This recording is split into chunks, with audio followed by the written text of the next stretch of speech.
दोस्तों बाजार में आज बहुत ज़बरदस्त गिरावट हुई। सुबह शुरुआती 800-900 पॉइंट की गिरावट के साथ हुई और ये गिरावट है आप देखें बीच में कुछ रिकवर होती हुई दिखाई देने लगी थी। दोपहर को लग रहा था कि बाजार रिकवर कर जाएगा, लेकिन ऐसा हुआ नहीं। क्लोजिंग भी लगभग उतनी ही हुई और काफ़ी ज़बरदस्त लोगों को लॉस हुआ है। और देख सकते हो कि ये जो संभावना है इसकी आगे की क्या रणनीति हो सकती है उसको समझने की कोशिश करेंगे।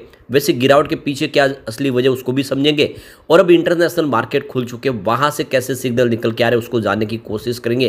क्या हमारे बाजार में भी कल बाउंस बैक देखने को मिल सकता है? तो यहाँ पे बहुत सारी बातें जिसको इस वीडियो के माध्यम से डिस्कस करेंगे। कुछ ऐसे स्टॉक है जिनमें इन्वेस्टमेंट का ये मौका बन रहा है, वो भी समझने की कोशिश करेंगे, यानी इस गिरते बाजार में कहाँ पे दाव लगाया जा सकता है। लेकिन फ्रेंड उससे पहले अगर आप पहली बार हमारे चैनल पे आए तो चैनल को सब्सक्राइब कर दीजिए, एक बेल आइकॉन दबा दीजिए ताकि जब भी नया वीडियो बने पहला नोटिफिकेशन आपको मिले। वीडियो पसंद आए तो लाइक से जरूर कीजिए। चलो फ्रेंड्स वीडियो स्टार्ट करते हैं। मैं हूँ आपका दोस्त SB दवे और हमारे अपने चैनल ऑनलाइन कमाई में आपका बहुत बहुत स्वागत है। तो आज देख सकते हो कि BSE सेंसेक्स में हमें जो गिरावट देखने को मिली वो 845 पॉइंट की थी और ये जो गिरावट है ये दूसरी बार है। इससे पहले फ्राइडे को भी हमने काफ़ी बड़ी गिरावट देखी थी। पिछले 2 ट्रेडिंग सेशन में ही बाजार आपको गिरता हुआ दिखाई देगा। 75,000 के स्तर को छूने के बाद अब बाजार फिर से देखो 73,000 के स्तर के आसपास आ चुका है।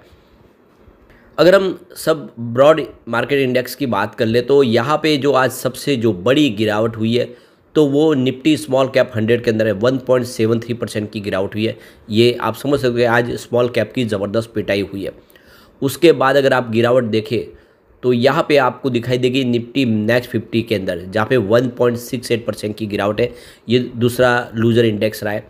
और उसके अलावा निफ्टी मिड कैप 50 के अंदर भी अगर आप देखें तो आपको 1.48% के आसपास की गिरावट और निफ्टी मिड कैप 100 के अंदर 1.57% की गिरावट दिखाई देगी।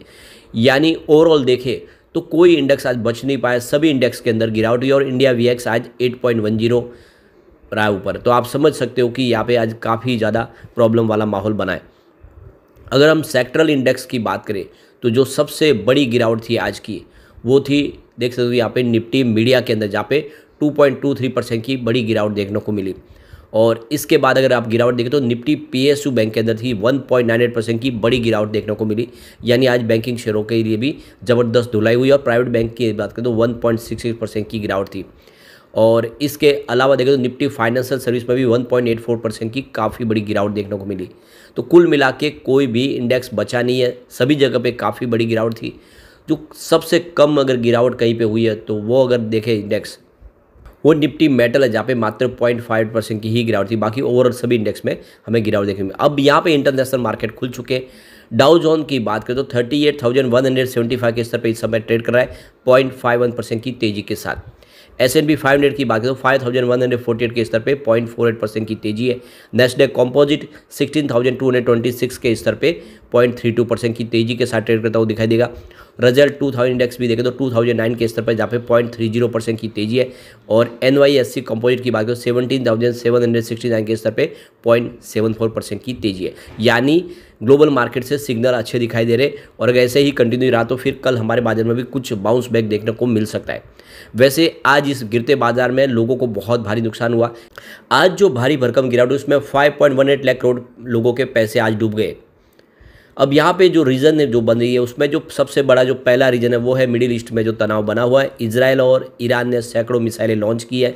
ईरान का जो ये हमला है यह एक तरह से बहुत ज़बरदस्त नुकसान की तरफ आगे बढ़ता हुआ दिखाई दे रहा है। इसमें आप देखें तो अगर यहाँ पे ये इसको रोका नहीं गया तो इस पर बाज़ार पे असर और ज़्यादा देखने को मिल सकता है। दूसरा रीज़न बना एशिया के बाज़ार। एशिया के बाज़ारों में गिरावट थी। एशिया पैसिफिक शेयरों वाले MSCI इंडेक्स में 0.7% की गिरावट देखने को मिली। और ये जो गिरावट जो एशिया के बाज़ार में उसका असर भी हमारे इंडेक्स पे भी देखने को मिला। और तीसरा है अमेरिकी ट्रेजरी यील्ड जो एक रिकॉर्ड हाई पे पहुंच गया है। और जिस तरह से फेडरल रिजर्व की ओर से इस साल दरों में कटौती की जो इसमें जो वजह बन रही उसमें ये देख सकते हो कि अभी फ़िलहाल लग नहीं रहा है कि कुछ कटौती होगी। और ट्रेजरी यील्ड में जिस तरह से तेज़ी देखी जा रही है यह बहुत ऊपर पहुंच गया और इस वजह से भी माहौल निगेटिव बना है। इसके जो रीजन है वो है डॉलर इंडेक्स का। अब आप देखिए डॉलर इंडेक्स बहुत ज़बरदस्त बढ़ेगा। जो अमेरिकन डॉलर है आप देखिए तो उसका जो इंडेक्स है 105.94 के स्तर पे, और जापान की करेंसी येन के मुकाबले डॉलर 34 साल के ऊपरी स्तर पे पहुंच चुका है। तो यह बड़ा रीजन बन रहा है। इसके अलावा जो क्रूड ऑयल की प्राइस है, क्रूड ऑयल की प्राइस देख सकते हो कि अभी से इजराइल और ईरान का जो युद्ध है उसकी वजह से बढ़ती हुई दिखाई दे सकती है, और ओपेक है जो आने वाले समय उत्पादन की कटौती का फैसला कर लिया है, और आने वाले समय इसमें और कमी आ सकती है। तो ये समझ सकते हो, इससे भी एक माहौल बिगड़ता हुआ दिखाई दे सकता है। ये कुछ बड़े रीजन हो रहे जो बाजार में गिरावट का माहौल बना रहे हैं। अब आगे की संभावना क्या बनी, यानी 16 अप्रैल को कल बाजार की क्या संभावना बनेगी। तो प्रोग्रेसिव शेयर्स के आदित्य गग्गर का कहना है कि ग्लोबल झटकों ने दुनिया भर के बाजारों का सेंटीमेंट खराब कर दिया है, और भारतीय बाजारों में भी जो सप्ताह की शुरुआत है वो काफ़ी बड़ी गिरावट के साथ हुई है। रिकवरी की कोशिश हुई लेकिन वो कामयाब नहीं हो पाई, और देख लो कि कारोबारी सत्र अंत में 246.90 अंकों की गिरावट के साथ 22,272.50 अंक पर बंद हुआ है, और देख लो कि सभी इंडेक्स लगभग लाल निशान में बंद हुए। सबसे खराब प्रदर्शन मीडिया और PSU बैंक और है। निफ्टी 50 की तुलना में मिड और स्मॉल कैप का करेक्शन ज़्यादा हुआ है, और आदित्य गग्गर का कहना है कि करेक्शन जारी रहता है तो निफ्टी के 22,185 के सपोर्ट से फिर से वापसी करने की संभावना बन सकता है, जबकि ऊपर की तरफ 22,430 का एक रेजिस्टेंस दिखाई दे रहा है। दूसरी तरफ मेहता इक्विटीज के प्रशांत तापसे का कहना है कि इजराइल और ईरान के युद्ध की जो संभावनाओं की वजह से अगर आप देखें तो पूरा का पूरा जो मार्केट है उसके चपेट में आ गया है। दुनिया भर के साथ में दूसरे जितने भारत के अलावा भी देश है उन सब में यहाँ पे निवेशक बहुत ज़्यादा सतर्क हो गए और प्रॉफिट बुकिंग करते हुए दिखाई दे रहे हैं। स्थिति और ख़राब होती है तो भारतीय बाजार में बड़े आधार पर बिकवाली देखने को मिल सकती है, और ऐसे में आने वाले समय और गिरावट का माहौल बन सकता है। अब इस गिरावट के माहौल में भी कुछ ऐसे स्टॉक है जिनमें इन्वेस्टमेंट की सलाह दी जा रही है। तो मोतीलाल ओसवाल की तरफ से इस समय देखें तो केबल इंडस्ट्रीज में ग्रोथ की काफ़ी गुंजाइश दिखाई दे रही है, उसमें निवेश की सलाह है। तो वायर और केबल इंडस्ट्रीज की बात करें तो यहाँ पे जो फ़ायदा है वो पॉलीकैब केबल, RR काबेल और KI इंडस्ट्रीज़ को हो सकता है, और इसीलिए यहाँ पे मोतीलाल ओसवाल ने इन शेयरों में बाय की रेटिंग दी है।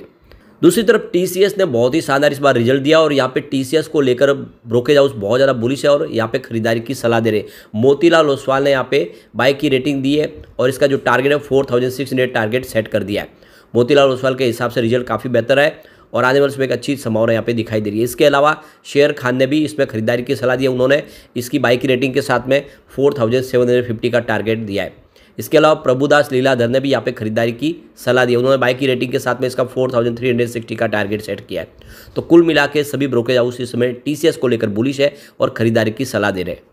तो ये कुछ स्टॉक है जिनमें आप इन्वेस्टमेंट के बारे में सोच सकते हैं, लेकिन एक बार बाजार को सेटल होने की आपको ज़रूरत है। इस समय बाजार एक बार सेटल हो उसके बाद में ही कुछ नई रणनीति बनाएं, क्योंकि अभी भी समझ में नहीं आ रहा है। जिस तरह से ग्लोबल रीजन तो अभी ठीक दिखाई दे रहे, मार्केट सारे के सारे पॉजिटिव है।